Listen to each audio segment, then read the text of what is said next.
Year of the Goat.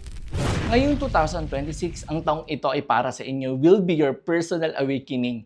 Meaning ay marami kang makikita ang matutuklasan sa iyong sariling buhay. Ang mga goat ay natural na maalag at artistic, habang ang mga horse ay mayroong fast-paced energy. Kaya naman, mararamdaman pareho ng goat ang excitement and demanding 2026. This is also a favorable year para sa inyo na ipamalas ang inyong mga talento and taking opportunities to the next level. Career and Finance Horoscope 2026. When it comes naman sa work ninyo ngayong 2026, there will be a lot of opportunities for career breakthrough sa fields na kung saan ay meron collaboration tulad ng creative industries, design, and etc. Kaya if you work on this kind of field, congratulations! Dagdag pa, ngayong 2026 din matutuloy at masisimulan mo na ang plano mo sa iyong business na para dahil hindi ka natakot na subukan ito. Nandyan kasi ang presence ng Pommel Saddle Star sa inyong mga tabi ngayong 2026 na kung saan ang auspicious star na ito ay may dalang tapang sa inyo and good for doing your short-term plans in life. Tandaan din na mahalaga ang networking and expanding your social circles. Meaning, palawakin mo ang mga taong nakikilala mo dahil from dito, lalabas ang mga bagong oportunidad sa buhay. Para naman sa pera ninyo, merong salary increase na matagal mo nang hinahanap. Subalit, iwasang gumastos ng malaki sa tuwing ikaw ay nasisihan sa mga bagay-bagay dahil baka hindi mo makontrol ang iyong sarili, lalo na sa presensya ng fire element this 2026. Health at Well-Being Horoscope 2026.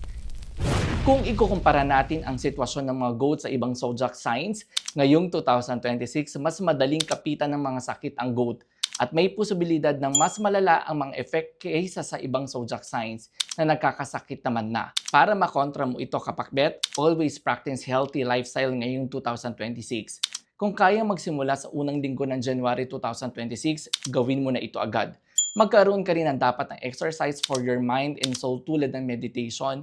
Magdahan-dahan ka lang din sa nasabing taon para hindi mapagod or ma-burn out ang iyong katawan dahil it is expected na mas mabilis ang mga mangyayari.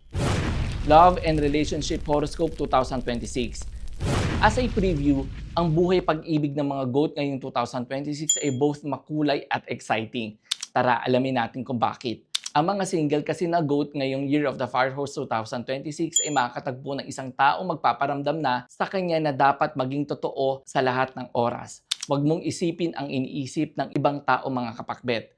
Mas tipo mo ang mga adventurous na tao dahil this is natural in your chart dahil both horses and goats personalities complement each other.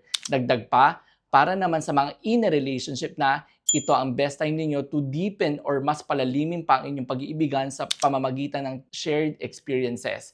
Try doing new things na magkasama kayong dalawa. Subalit, dahil sa restless energy ng fire horse, chances are na magdudulot ito ng misunderstanding. Basta if you are facing this kind of problem ngayon, pag-usapan ng mabuti.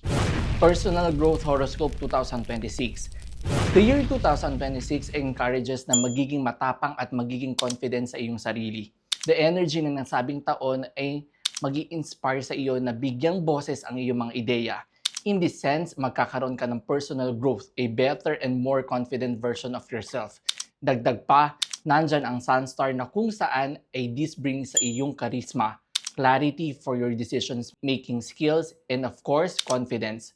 Makakatulong ang star na ito when it comes sa negotiation. Subalit, nandyan din ang presence ng Sky Emptiness Star at Bad Chi or tinatawag nating Bad Vibe Star. These ones offer you naman ay mixed emotions. May mareresolvo kang malaking problema pero meron ka namang kaakibat na unfulfilled expectation. Huwag kang paghinaan ng loob dahil kailangan mo ito for your own benefit lang din naman. Forecast lang yan. Pero ang kapalaran, nasa kamay mo pa rin. Kaya habang naghahanda ka para sa 2026, siguraduhin mo ring maging bahagi ng 2026 Feng Shui Extravaganza. Baka dito mahanap mo ang swerte, oportunidad at bagong simula.